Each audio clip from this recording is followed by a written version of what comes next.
who has been sending us some information about the rededication of the Kossuth statue, and maybe after the performance he can tell us a little bit more about that. But I would like to introduce the performers. There is Kossuth Lajos Kossuth, who is not here yet, but he will be here with us soon. Andrew Ludányi, who will be playing the role of László Károly, who is Kossuth's personal secretary, and Andrew is here. And Andrew is Professor Emeritus of History, Politics, and Justice at Ohio Northern University in Ada, Ohio. And the European narrator is Professor Michael Laughlin, who is of the same department at Ohio Northern University in History, Politics, and Justice. And the American narrator is Professor Ellen Wilson, who is the chair of the Department of History, Politics, and Justice. And the Hungarian vocalist is Katici Szabó, and you are from Budapest? From Budapest originally. So, Andrew, perhaps you'd like to say a few words before we get started? Ladies and gentlemen, you're about to witness, see, and hear about a brief moment in American history when the Hungarian freedom fighter Louis Kossuth tried to link the falling star of his own nation to the rising star of the United States. It comes at a critical time in American history, when the question of slavery and individual rights came under close scrutiny, as Americans debate the nature of the American constitutional system, its political order, and the commitments of the states to the Union. This one-hour presentation has been generously funded by the Ohio Humanities Council and received the moral and financial support of the Hungarian Communion of Friends, the Hungarian American Coalition, the Hungarian Association, and the sponsorship of Ohio Northern University. We hope that after the presentation, you will join us in evaluating and discussing this presentation. What does it say about pre-Civil War American history? At this point, I usually introduce my colleagues, but they have already been introduced, so you know what roles they have. I just might add that Michael Laughlin is our European specialist, and he has paid quite a bit of attention to the French Revolution, and also, of course, to the writings of Hervé in the early part of the 20th century.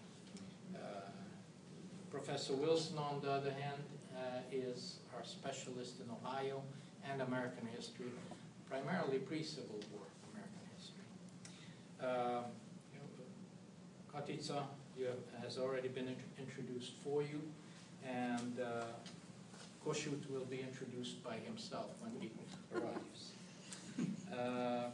One other point, we have some short evaluation forms. I think we handed these out, and we would very much appreciate if you would fill these out, because the Ohio Humanities Council needs to assess whether or not it has spent its money well. We do also, last but not least, would like to thank Professor Marta Perez-Pinter, who has done all the local arrangements and has enabled us to make the trip here to John Carroll University. Now I'm going to switch roles. Up till now I have just been giving you general information. Now I will transform myself and become Lajos Kossuth's secretary.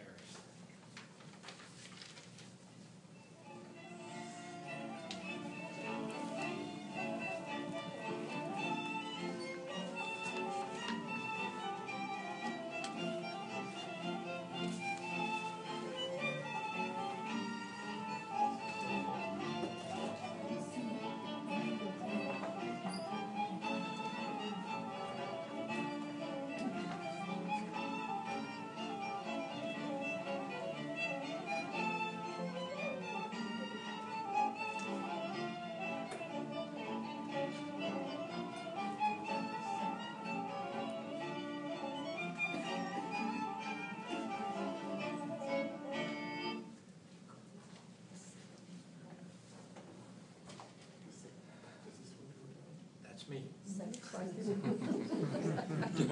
Ladies and gentlemen, my name is László Károly. I'm the secretary of Governor Lajos, I guess in your language, Louis Kossuth.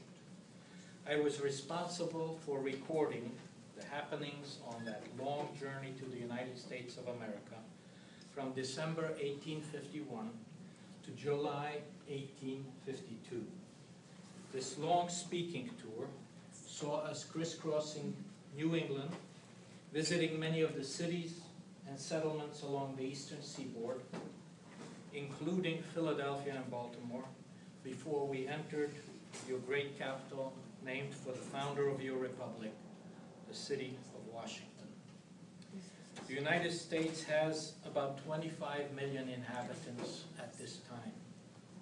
An overwhelming majority of them live in the states already a part of the Union and located east of the great Mississippi River.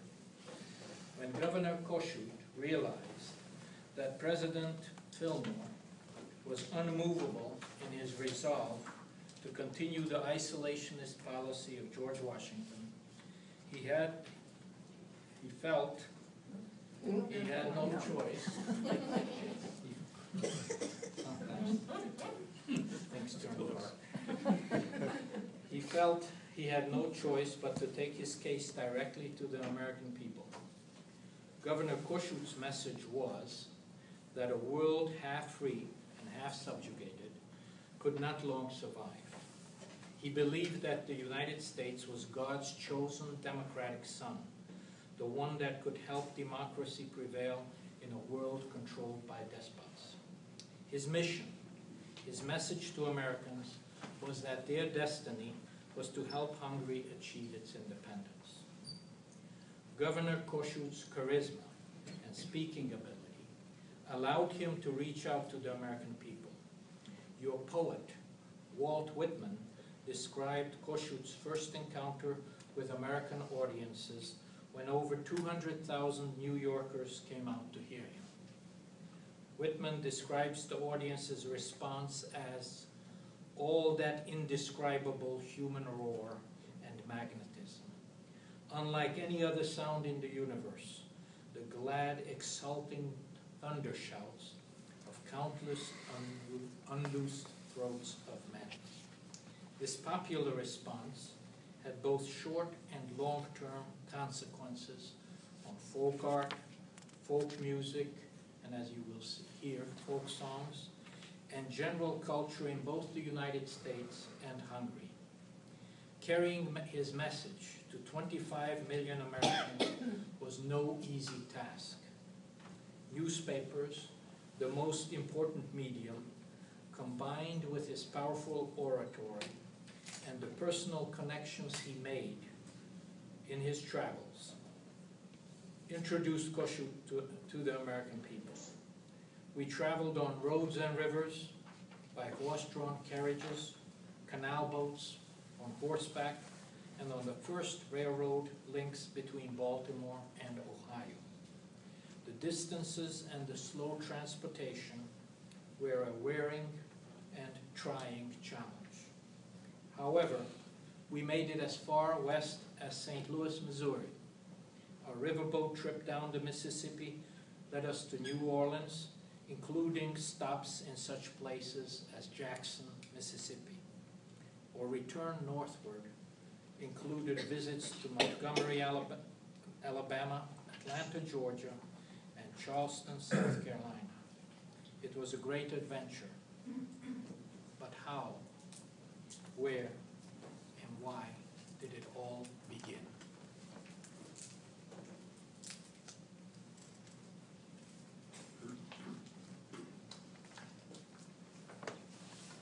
Kossuth Lajos azt üzente, hogy nem elég a regementje. Ha még egyszer azt üzeni, már mindennek el kell menni. Kossuth Lajos zöld kalapja, zöld pántlika lobog rajta, lóbog rajta, hogy a magyart vigasztalja.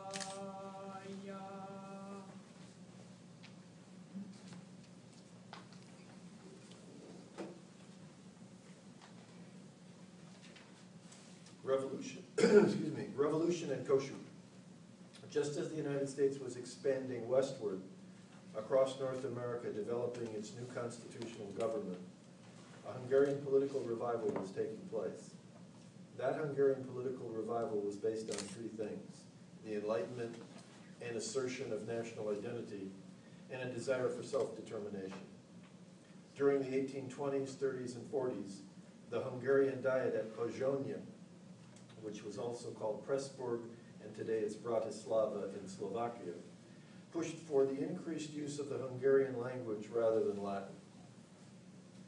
An expansion of Hungarian rights was also demanded. They also called into question the Austrian Habsburg domination of the Hungarian population. This led to a discussion of national development and the extension of individual rights. Parallel to the political awakening, Hungarians began to pay close attention to the experience of Americans. Some Hungarians began to focus on the American War of Independence and the revolutionary inspirations that went along with it, as well as the U.S. Constitution. They thought that those were inspirational events and episodes, and that had an impact in Hungary. Hungarian scholar Sándor Bologna Farkas traveled in the USA in 1831. The following year, he published a book discussing the great opportunities of the American economic and political system. He even translated the Declaration of Independence into Hungarian. He met with Andrew Jackson, observed religious diversity of the land, and saw the American commitment to education. Many Hungarians were influenced by him, and many more set out to see for themselves about the new land. They included Augustin Horoszti and Károly László. At the same time, young reformists in Hungary, Ferenc Deák and Lajos Kossuth, began to challenge the status quo in the Hungarian Diet. Kossuth edited reports of the Diet, which provided the records of the proceedings. When the Habsburg government cracked down on the young reformers, Kossuth was imprisoned in 1837. In jail, Kossuth actually studied English, virtually preparing himself for exile in England and America in the future.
Kossuth received political amnesty in 1840 after the Diet pushed through a decision on freedom of expression.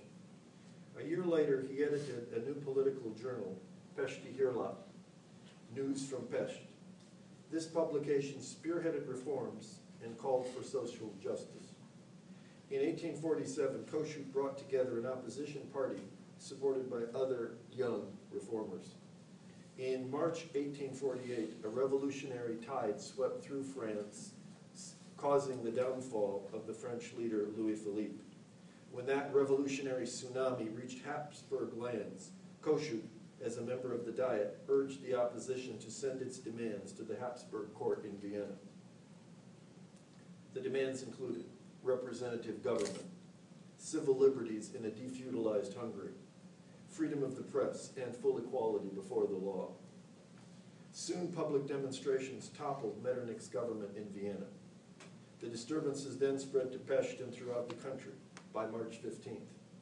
Within days, Emperor Ferdinand agreed to the Diet's demands, and a new Hungarian cabinet was formed with Lajos Bocsányi, Ferenc Déjak, and Kossuth in leadership positions. The Diet then passed the April laws, which called for a hereditary constitutional monarchy, a representative legislature, equality before the law, the elimination of serfdom. When this new government refused to support Vienna in a potential war with revolutionary Frankfurt, the Habsburg government annulled the April laws.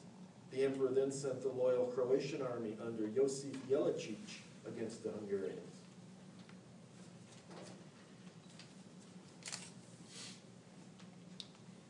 Megtanultam tútul svábul kukorica gombócától, ha még többet ettem volna, németül is tudtam volna. Megállj német, majd megbánod, hogy a magyart mindig bántod. Bőrödből csinálok dudát, azon fújom ezt a nótát. Bőrödből csinálok dudát, azon fújom ezt a nótát. Elindult már Kossuth is, véle a regement is, megismerni messziről, darutollas kalapja tetejéről. Kossuth Lajost az anyja, keservesen siratja, ne sírjon édesanyám, szép Magyarországért magam megvívnám. Ne sírjon édesanyám, szép Magyarországért magam megvívnám. Although the Hungarians defeated Jelačić at Pokosht on September 29th, this was the beginning of the Habsburg policy of divide and rule. The Austrians manipulated nationalities' grievances in historic Hungary against the Magyars. In response, the Hungarian legislature created a National Defense Committee headed by Kossuth. The revolutionary forces had initial success. However, in early 1849, they evacuated Pest Buda, taking St. Stephen's crown with them, and moved to Debrecen. On April 14th, Hungary declared its independence and dethroned the Habsburg ruler. The parliament at this point elected Kossuth as president of Hungary. In desperation, Ferdinand appealed to the Russian Tsar, and Nicholas I was afraid the same thing might happen to his country, so he sent 200,000 Russian troops into the Habsburg lands. Outnumbered and attacked from all directions, the days of Hungarian independence were numbered.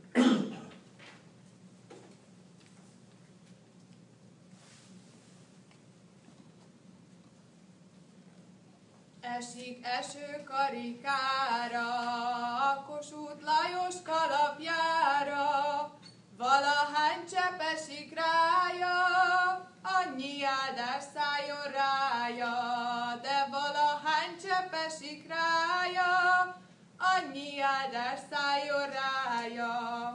Esik eső karikára, az ellenség kalapjára, valahány csepp esik rája, annyi ménkű szálljon rája, de valahány csepp esik rája, annyi ménkű szálljon rája. Many Americans were sympathetic toward Hungary's revolt. On hearing about the Habsburg-Romanov alliance against Hungary, the young Illinois Congressman Abraham Lincoln authored a resolution of sympathy with the cause of Hungarian freedom on September the 12th, 1849. That document condemned the collusion between the Austrian and Russian kings. Although this came too late to change the situation, it reflected widespread American sentiments. It came too late because Austrian and Russian forces defeated the Hungarians at the Battle of Temesvar on August the 9th. And the Hungarian forces finally surrendered at Vilagos a month before Lincoln's resolution. The leaders of Hungary's aborted independence movement now faced execution, prison, and exile.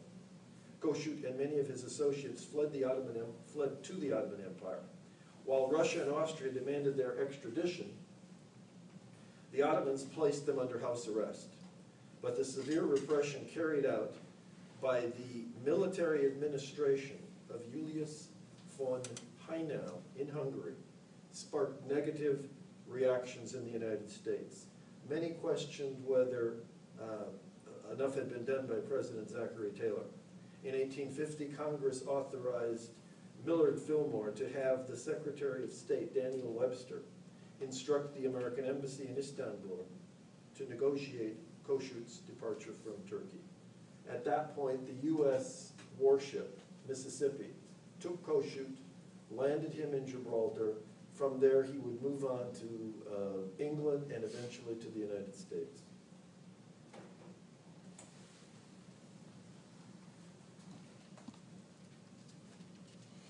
El kell menni háborúba, ha úgy vagyon cédulázva, hogy elveszek a csatába. Szép meghalni a hazáért, virtus tenni a nemzetért, felkelni a szabadságért, ontani a jó magyar vért. Azt is tudom, nem én kezdtem, tudom, hogy nem én végeztem. Most is halnak és születnek, nem lesz vége az életnek.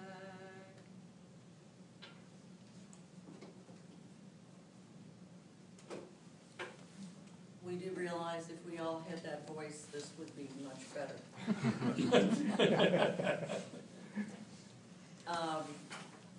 The celebrations in London had not yet died down when the jockeying in the United States began. Would the Whigs direct Kossuth and give him information about America's domestic policy and politics, or would the Democrats? The Whigs, of course, claimed credit for freeing Kossuth from Turkish asylum, but the news that Kossuth intended to appeal for political support and financial support for Hungarian independence dampened their enthusiasm a little bit. The Democrats could be counted on to provide their heartfelt support for establishing democratic and political systems throughout Europe, but they were not ready to provide anything more, not even for Kossuth. The lukewarm reception that he received from the Democrats and the Whigs was problem enough. If there hadn't been anything else on the horizon, Kossuth faced the constant jockeying of abolitionists and free soilers and pretty much anybody. The third-party free soilers demanded free soil, and if it worked to their interest, freedom for the slaves, but by and large, generally not. Just free land for them and not necessarily freedom for anybody else. They plumbed the fear, the free soilers, that individual liberty was disappearing and the opportunity to gain free land was also disappearing. And so Kossuth found himself, this great freedom fighter, was in the midst of a storm that, if it wasn't difficult enough, it probably was insurmountable. It's hard to see how he could have negotiated it any more effectively than he did. Well, this one little vignette. While he was in England, the American abolitionist William Lloyd Garrison had written to an Irish abolitionist, James Houghton, and he begged Houghton, stop him, don't let him come to the United States. Pro-state slavery forces will ensnare him. He'll lose the support of his real friends, and his commitment to freedom, he'll lose his own essence. His tombstone will simply read, "Here lies Kossuth, the American slave owner." Certainly he realized that if he joined the abolitionist crusade, Kossuth realized he would lose the support of the American government. The ordeal that had surrounded westward expansion, the most recent version of it, Mexican-American War, etc., and the Compromise of 1850 had convinced many people, even those who opposed slavery, even those sympathetic to the plight of the slaves, that for now, the less said about slavery, the better. Kossuth was determined not to take sides in his public pronouncements. Tomorrow, I set foot on American soil. My correspondence with Americans convinces me that there are many who will be receptive to my message of independence for Hungary, unity of our democratic forces, and commitment to further the interests of my downtrodden nationals. Yet I am uncertain about how my message will be received, since Americans are presently so divided over the question of slavery. The official stance of the government in Washington is to straddle the fence on this divided issue. My conscience, in good faith, does not allow me to do the same. However, I cannot jeopardize my mission by alienating either supporters of the anti-slavery movement or the government. Thus, I have only one option.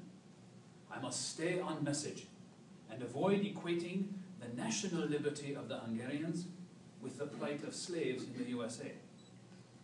I will do this by stressing that I plead for the rights of Hungarians to chart their own course.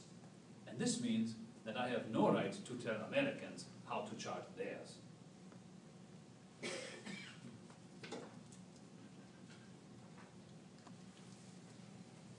For the sake of Hungarian interest, then, he is determined to avoid this hornet's nest. But in New York City, hours after his arrival, he said, It is both my ethical and moral conviction that I should not become involved in political party debates. If I demand the right for self-government for my own homeland, then I must be consistent and stand for the non-interference in the internal affairs of others, and respect this in the American context as well. His statement did not satisfy the intransigent abolitionist, and I should add, he said other things that didn't satisfy the government, actually antagonized it. The Boston Liberator, that same person that wrote to James Houghton, declared Kossuth's statement made him an unacceptable ally. Unacceptable ally. His statement seemed to ensure that he would not become a spokesman for the slaveholders, and that made the more moderate anti-slavery people reasonably happy. A delegation of Democrats visited Kossuth after his speech. They approved the reservations that he expressed about speaking out on the question of slavery, and accepted his commitment that the United States should simply stand for self-government of all peoples. The Whigs said, we did such a good job freeing him. The posturing, though, that was going on, oh my goodness. There was a Senate debate, and really, until almost at the time of the event, it was not clear if Kossuth would even be invited formally to present before the American government or be entertained in any way by the federal government. What he didn't know was there was an Austrian agent lobbying, yes, even then, working day and night to discredit him and keep the United States government from receiving him in any formal way, in any capacity whatsoever. And to a degree, he succeeded. The Senate debates were instructive. One senator from Georgia said, "I do not find anything in his character that would warrant us to show him any more recognition than we would bestow or honor on any other foreign visitor. If the mass public wants to honor him, so be it. But that is not the government nor the legislature's responsibility." Mississippi Senator Henry Foote, who made the motion to invite Kossuth, responded, "Considering the widespread popularity and respect, the deep wonder and general gratitude that has been expressed on both continents toward this man, I could not fathom that in this body there would be a rational senator who would not see the difference between Kossuth and others. Of George Washington there is only one, but of Kossuth there is only one also. All enlightened-minded men will judge so." The speeches were pretty good as a whole, but other things entered into the mix. In New York, in recognition of his services as an editor in Peshti Harelep,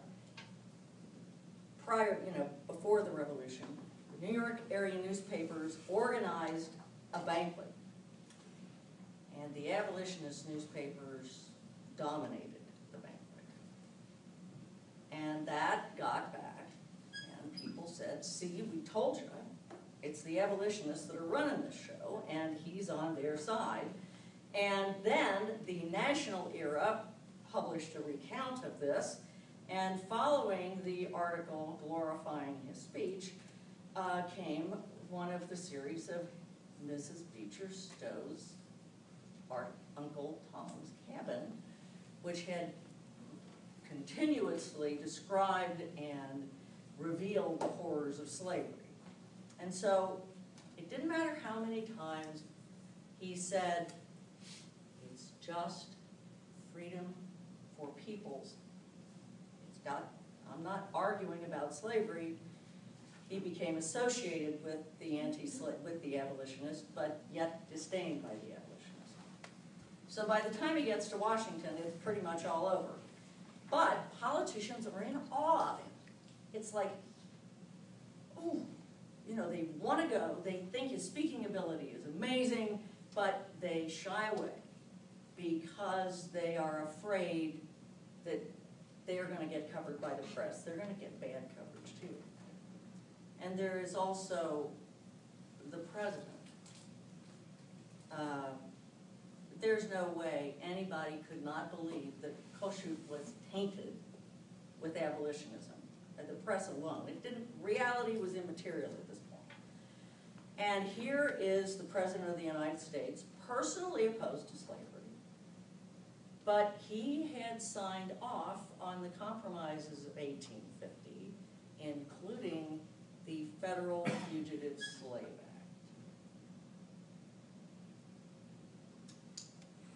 That fact alone said protecting the Union was his first priority. Slavery, Blake.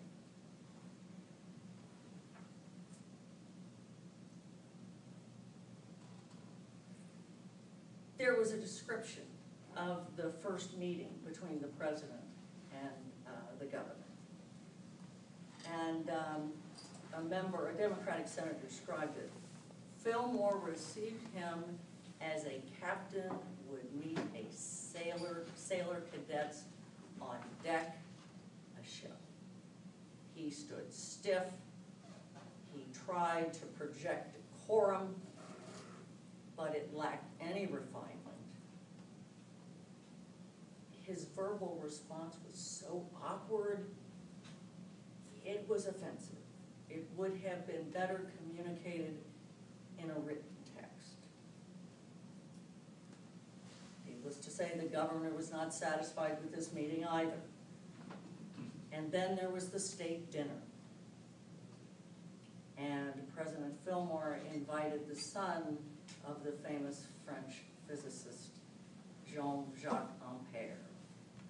And so the limelight that Kossuth expected and the demonstration of America's support for his cause was diminished. Suspicion regarding his motives just kept mounting, and it was added to by the congressional banquet, which included an attack on the Fillmore administration, and the Secretary of State was there, Daniel Webster. Webster hesitated to attend, and then he thought he would attend, and he feared compromising his own administration, he feared compromising his political future, but ultimately he attended, and he delivered a zinger of a speech in support of Hungarian independence. "We shall rejoice," said Webster, "to see our American model on the lower Danube and the mountains of Hungary. The first prayer shall be that Hungary may be independent of all foreign power. I limit my aspirations for Hungary, for the present,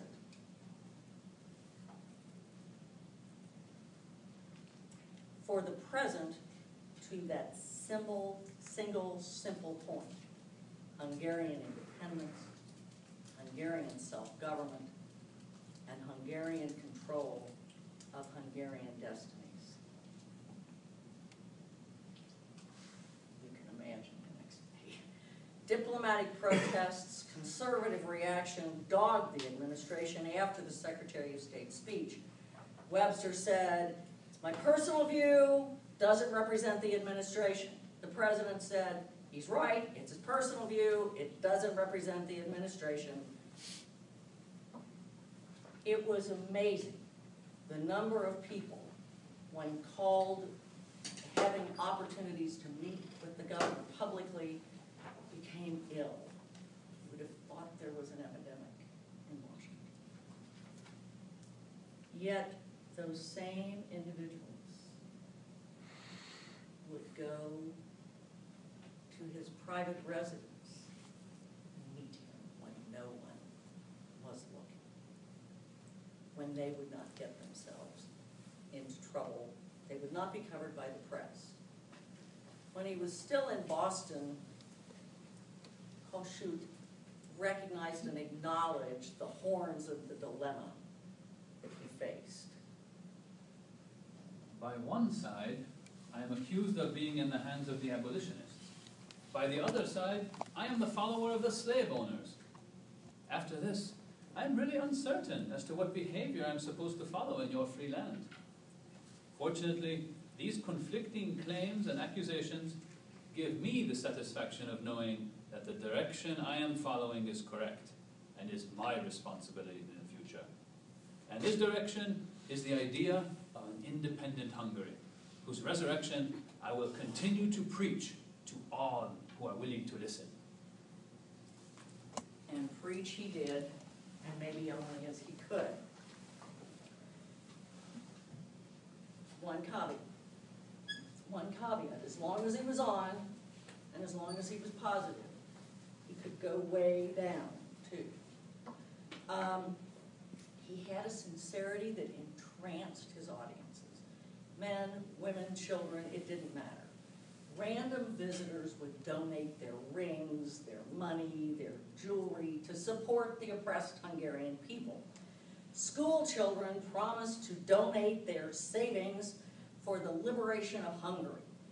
And Frances E. Rojan, a 9-year-old schoolgirl at West School No. 5, New York, wrote one of many, really many, poems, and a part of it: "Go through our broad land, proclaim the sad story of Hungary's wrong, her struggle for glory, and tell too how oft in the a merciless slaughter.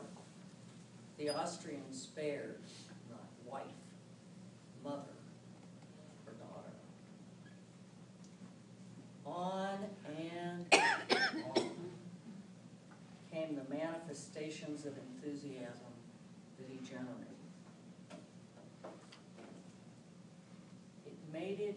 It made him unwilling to accept this cold shoulder that he'd received in official Washington. If I take it outside the Beltway, if millions become organized, as friends of Hungarian liberty, then in the face of such a mass movement, even Washington cannot remain unmoved by these feelings generated in the people. he received a magnificent reception in Ohio, especially in Columbus. And on February 6th, 1852, he addressed Ohio's legislature.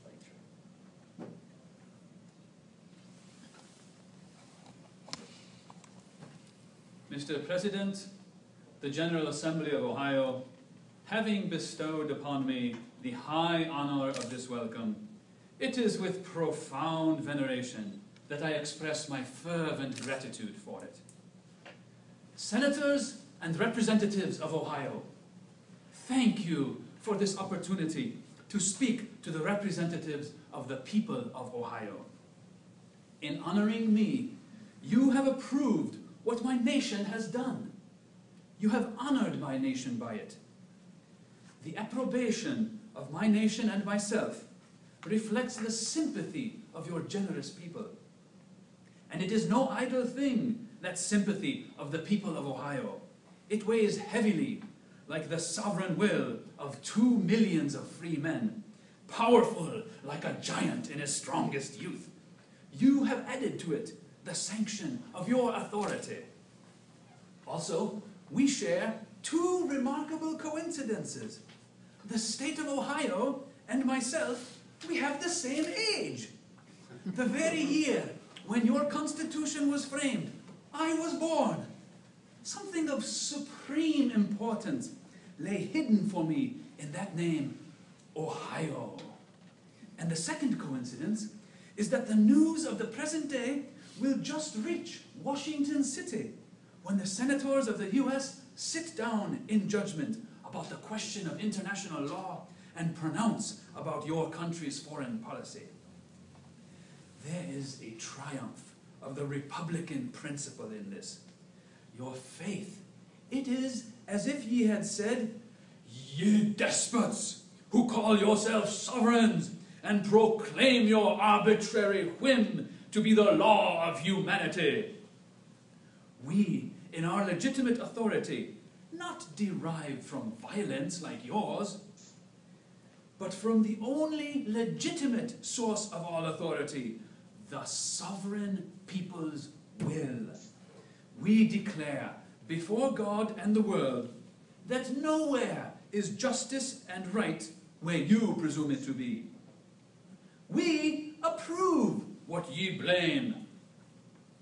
We honor what ye hate, and defy your ambitious arrogance to dictate what shall be law and right for mankind." It was indeed a sorrowful sight to see my nation bleed, and how freedom vanished between the iron grasp of despots, allied for universal oppression of all humanity. It was a sorrowful sight to see all nations isolating themselves in defense, while despots were allied in offense. The view has now changed. A bright light is spreading over the dark sky of humanity. The glorious galaxy of the United States rises with imposing brightness over the horizon of oppressed nations.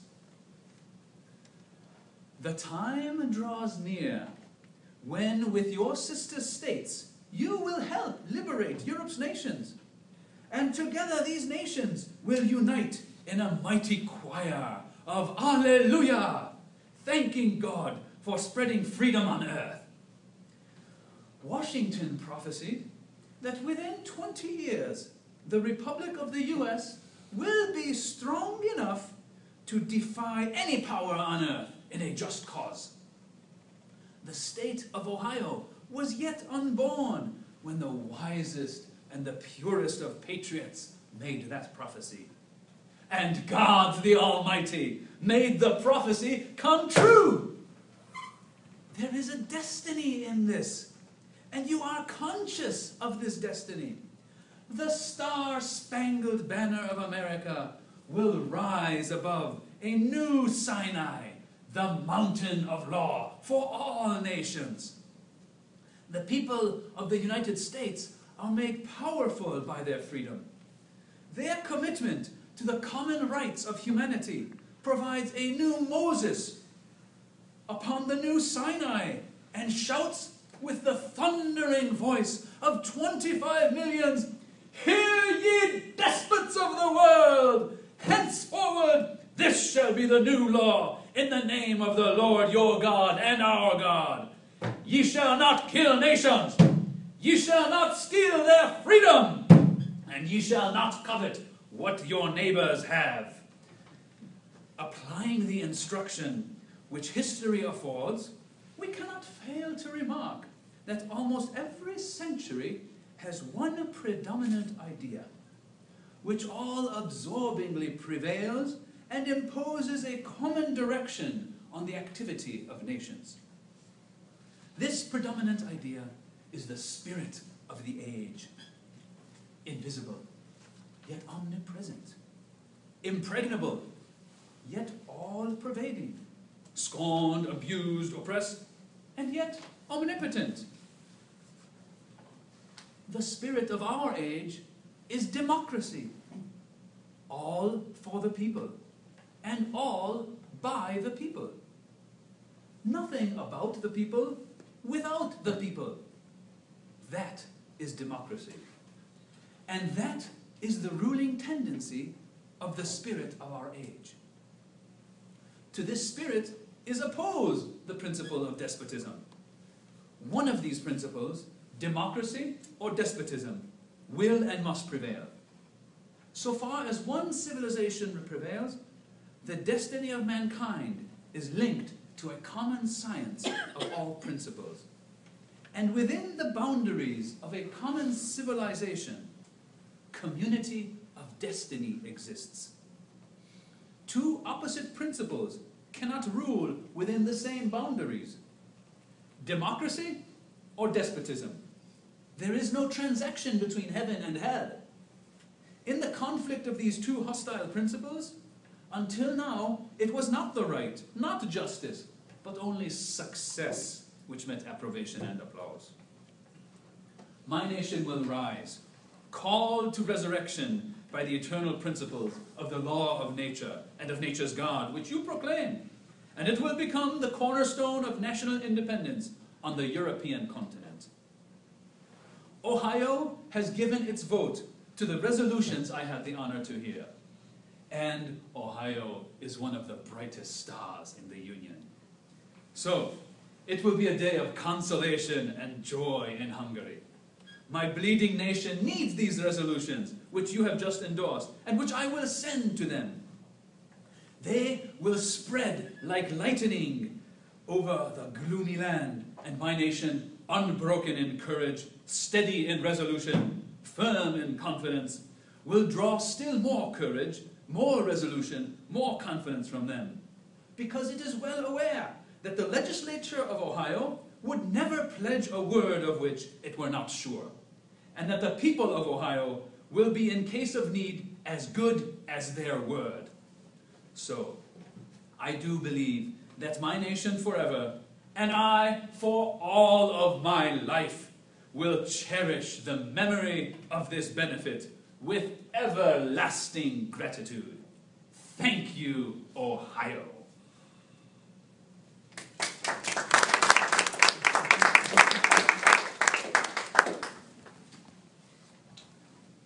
Kossuth believed this to the end. From Columbus, he moved south to Cincinnati. He raised a lot of money along the way, got 500 muskets, or was promised them, in Hamilton, Ohio. But Cincinnati was a little different place. It was a thriving metropolis. It had an increasingly large foreign-born population, particularly German. While there, he actually gave a speech in German to the Turners. The old settlers were a little concerned about their cultural heritage and their jobs. And as the city grew by leaps and bounds, so too did the diversity and the diversity of opinions.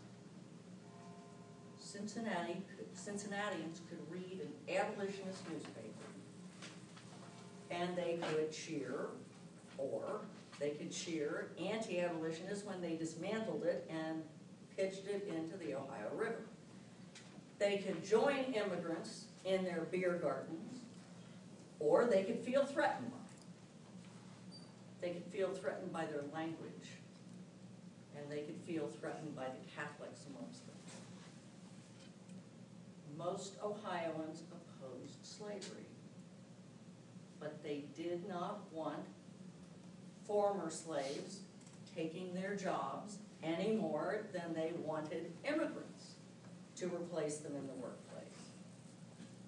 One stand on freedom and liberty and business and commerce might have been grounded in theory, but it was born of experience and the hopes and the fears that were based on this increasingly diverse and challenging reality that they faced. The hornet's nest that was American politics continued to plague him as he left Cincinnati and traveled from there to Indianapolis, to St. Louis, down the Mississippi to New Orleans, and then back up throughout the South.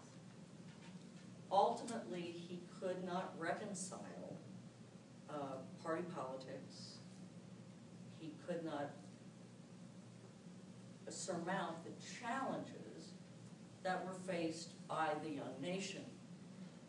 The popular sentiment he had, but it couldn't counteract the reality that was the United States. At the end of Kossuth's quest for support, he made the following reflection.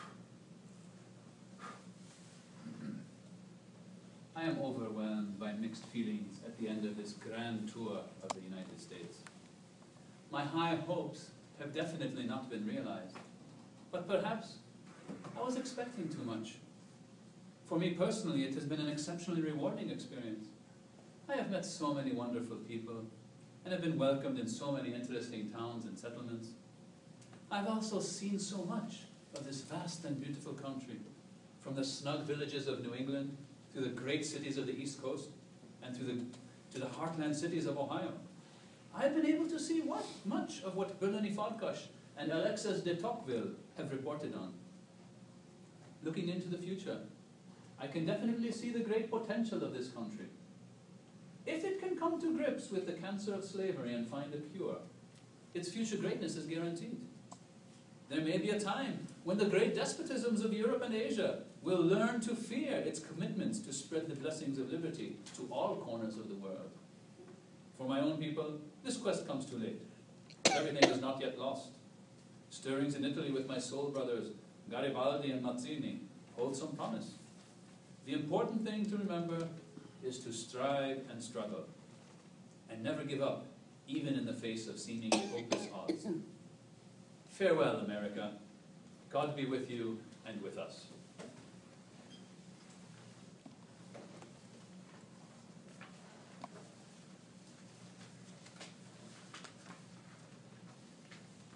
Kossuth Lajos azt üzente, ne fogyott a regimentje, ha még egyszer azt üzeni, mindnyájunknak el kell menni, éljen a magyar szabadság.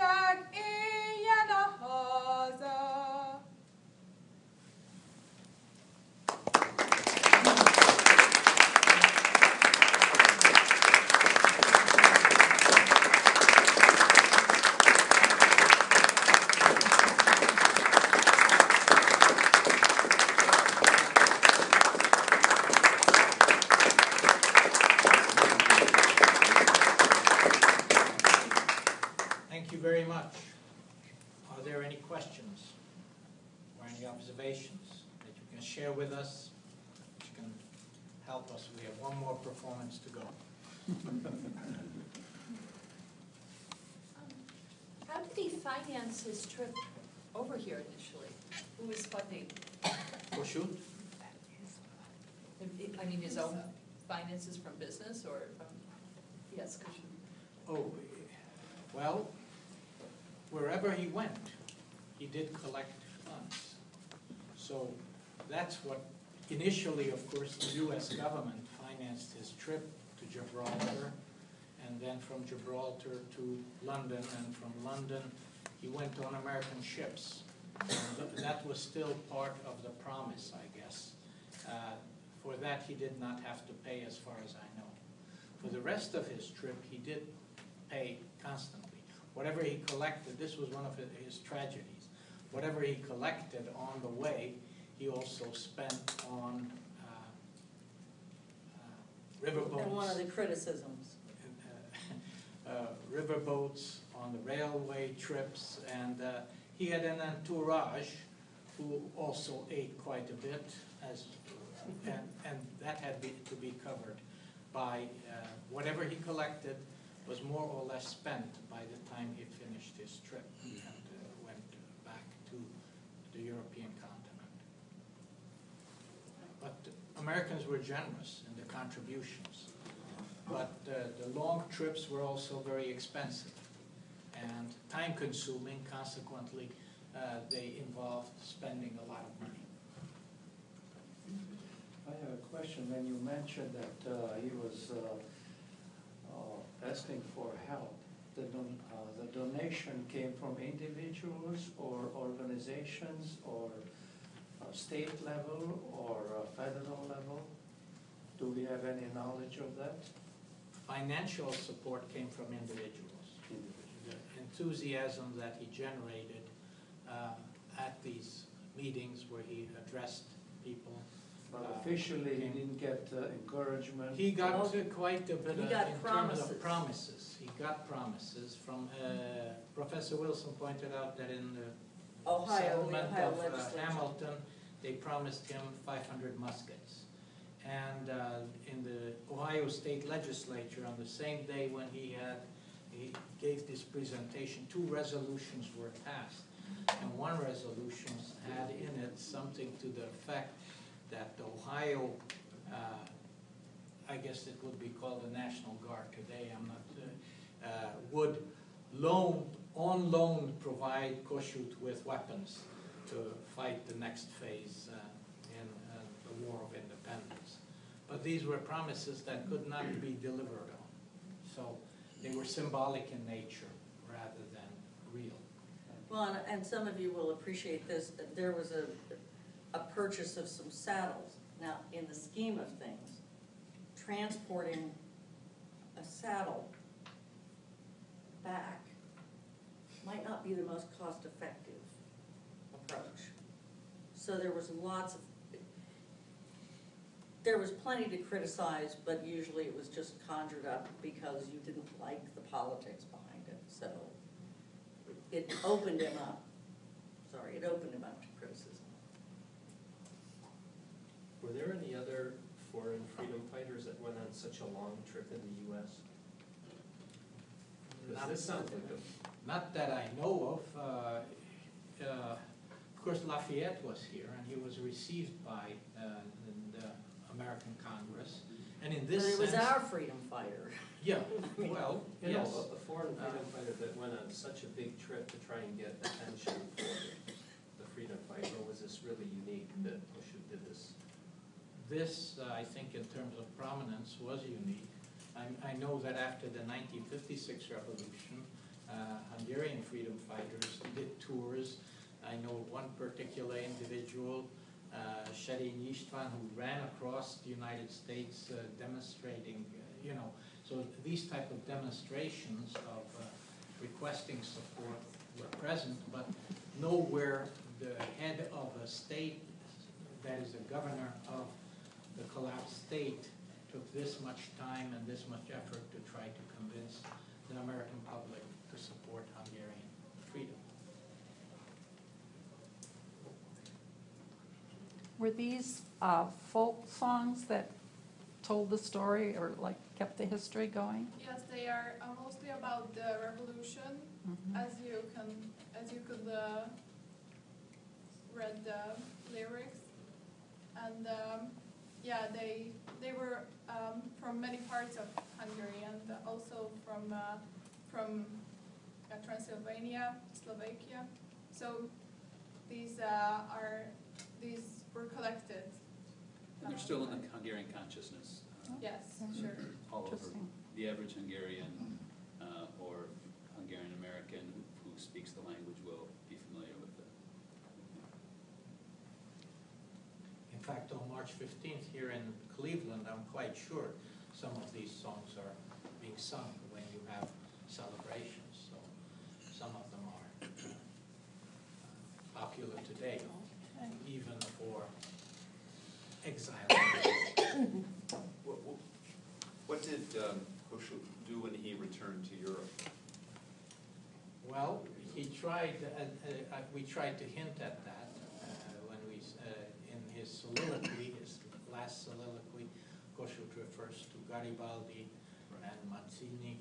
There you have an example of he tried to continue supporting revolutionary forces of national unification, at least in Italy, and that's where he settled finally in northern Italy, in Turin, where he dies at in 1894 at the age of 91, I think. So he lived to a ripe old age.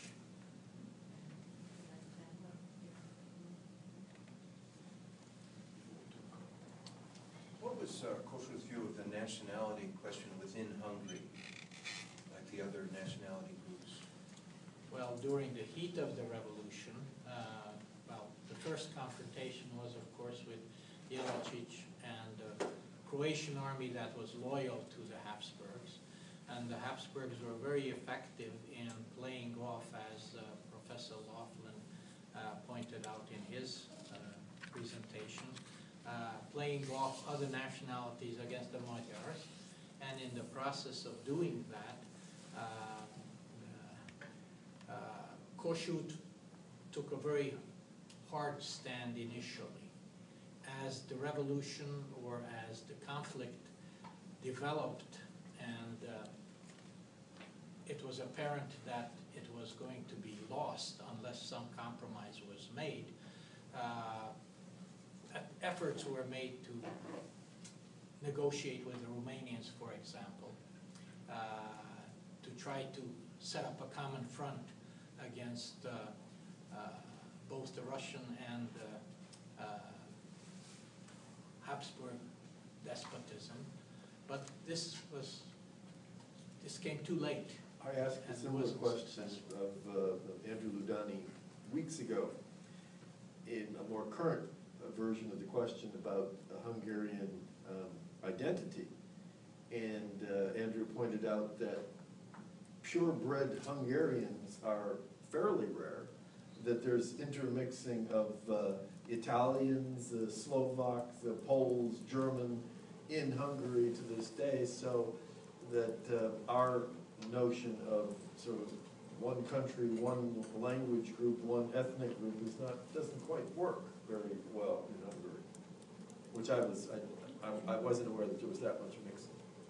Well, Hungary in this sense was a little United States, except that the language became the most important unifying factor. The language and loyalty to the cultural values, which were sometimes linked, of course, to specific religious denominations as well, but the language was the great unifying force, and that continued to create, however, conflict, because when the Hungarians called for, the right to their own national language in the legislature and elsewhere, then automatically in the 19th century, where you have the rise of other nations are wakening up to their ethnic roots and consciousness, then the Slovaks begin to say, well, why not Slovak? Or Romanians begin to say, why not Romanian? Why is it only Hungarian? So 1848, 1849 was the springtime of nations. That's when national consciousness in the whole Carpathian Basin became very much the key issue. So talking about freedom and independence meant national freedom and independence, not individual freedom and independence. Individual freedom and independence for the part of the Hungarians was what they were emphasizing, but they were emphasizing in a liberal national context, and that liberal national context was one that did not necessarily coincide with the national destinies of the other peoples, because Hungarians wanted to guarantee freedom on an individual level, but the rising sentiment of nationality among the other members, other communities in the Carpathian Basin said that's not enough. We also want the same things you're asking for in the sense of Hungarian freedom of expression. We want the same. And unfortunately, Kossuth comes to that realization only later on in exile, and he begins to write about the need for a Danubian confederation where all the peoples of the Carpathian Basin can, in a, how should I say, can coexist with a unified national consciousness that's not necessarily tied just to nationality and to language. And if you wish to actually see Kossuth's speech, these words you heard tonight were all taken from his writings. The original of his speech to the Ohio legislature is at the Ohio State House. One of the former representatives, Peter Uivagi, can get, he requested it from the archives, and so it is available to take a look at. You can actually take a look at the original speech. And we won't share the story, but if you happen to know him, ask him. It's worth hearing how he got it. Took a little election field. I should also mention that if you Google it, there's a sound recording from the late 1800s that is a real Kossuth's voice, but it's real scratchy. But if you Google it and keep looking for it, you'll find it.